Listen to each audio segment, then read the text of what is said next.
type of thing. So and I'm gonna say this probably many times. The best way to lose weight is actually to eat more and exercise moderately.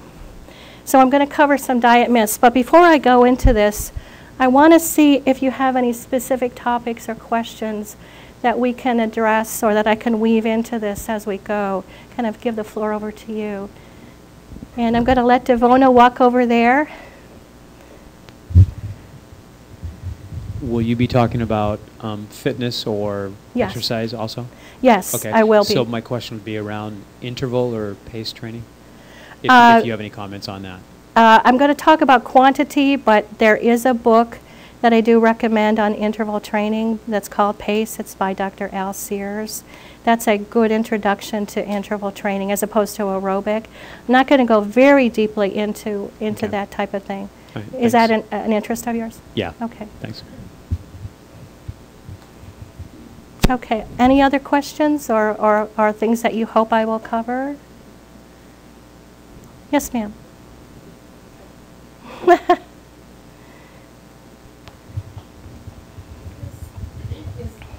This is about stress. When I'm under stress, I do eat more. And there's something called stress cortisol or something like that. Will you be talking about that? Well, let me address that now. The question has to do with cortisol, and that's exactly what I'm talking about. We have, as part of the adrenals, we have the adrenal hormones cortisone and cortisol. And what happens is when we're functioning, we're relaxed, we're calm, our cortisone and cortisol levels stay relatively balanced. What is happening, though, in our culture is many people are actually so stressed that what they have done is reduce their levels of cortisone, raise their levels of cortisol, so they're actually beginning to do what a gentleman by the name of Hans Selye described as go into adrenal insufficiency. It's really the ultimate experience of fight or flight, where the adrenals at first respond. We can at first run away from that stressor to us, or we can fend off something that is unpleasant. But over time, what starts to happen, and it happens both mentally and physically, our body can no longer operate at that high level. So we actually start to then decline. And then what we find ourselves doing is functioning just on the edge of adrenaline. And over time, if people don't pay attention, we actually go into adrenal insufficiency. And I see many patients in that state where they have literally collapsed. Many times we call that chronic fatigue, but there are many causes of chronic fatigue or chronic adrenal insufficiency. So I can weave that in, but essentially that is a lot about what we're talking about here. So this is a myth, eating less, exercising more. I have many people coming into my practice who say they exercise 2 hours a day and cannot lose an inch. They can't lose a pound. So I don't know if that describes anyone here, but there's an example of too much exercise and not enough focus in the right direction. And again, people who come here are very well educated. They're very knowledgeable. They pay attention to their health. So what I'm talking about is my effort to re-educate people on what they can do to see it differently, because there is not one diet that I can say is the best. Well, actually there is something, and we'll talk about that later. So another myth. Many of us feel that we don't have enough willpower, that we're eating excessively, and that's the problem. What's interesting is, ironically, it's most people actually have incredible willpower.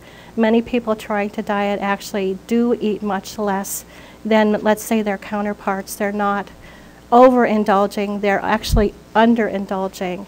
And much of the time, you're actually also not enjoying the food as much. You're deficient in some of these components of relaxation and enjoyment of the food, because you feel guilty. Don't we all feel guilty?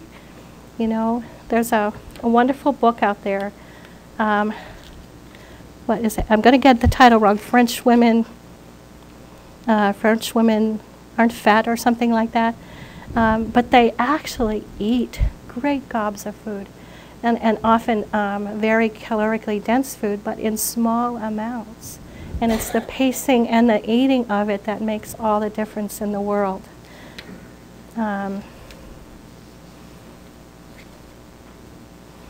So,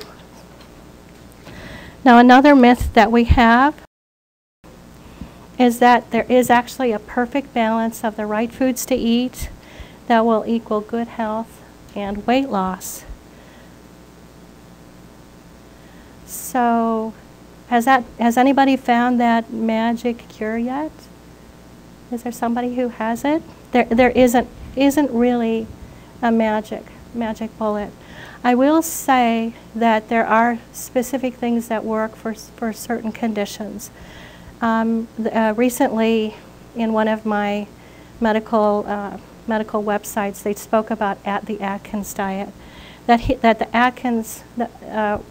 Atkins was actually close to being right in terms of the balance of protein and carbohydrate and fats.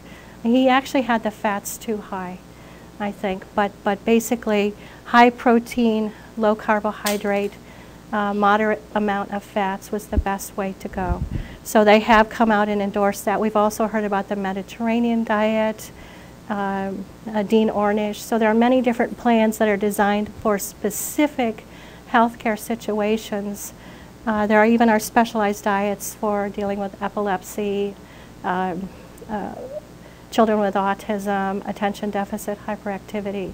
So there are specific recommendations that are made, but in general there is just no one specific plan that has it beat and that everyone will lose weight on. So what's important is not just what we eat, but how we eat it. And am I the expert in this? Is Dr. Wright the expert? Well, certainly many of us have studied things, we have knowledge, but I want to actually encourage you to be your own best expert. It is not outside of you, it's internally inside of you what is your best guidance. And this is often what I'll ask patients is, what do you think? What's the best thing for you? What shall we do? It isn't really up to me. I may have some knowledge, but it's actually your own internal guidance. Your nervous system and your GI tract, they're all partners in your health. So what we're going to talk about today is redefining what metabolism is.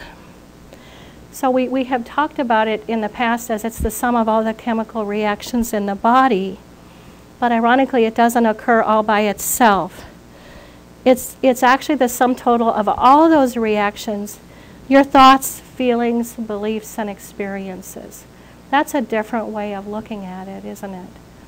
So, any questions at this point? Any thoughts? Quiet group today.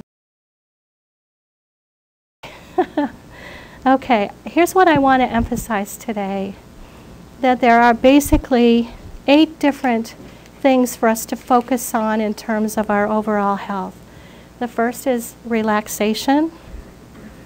And I'll define what all of these are. Relaxation is really what it means, the ability to relax despite our busy lifestyle. Quality, and we'll define that in terms of quality of the food. Awareness of what's going on within you. Rhythm, a particular timing of when and how to eat. Pleasure, I think sometimes with food we don't allow ourselves pleasure. Thought, how we think about it. Story, what stories do we tell ourselves?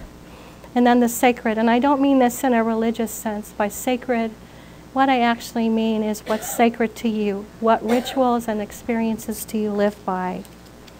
So I have several quotes here that I want to share. And I love this one of Gandhi's. There is more to life than increasing its speed. How many of us wouldn't like an extra several hours in the day?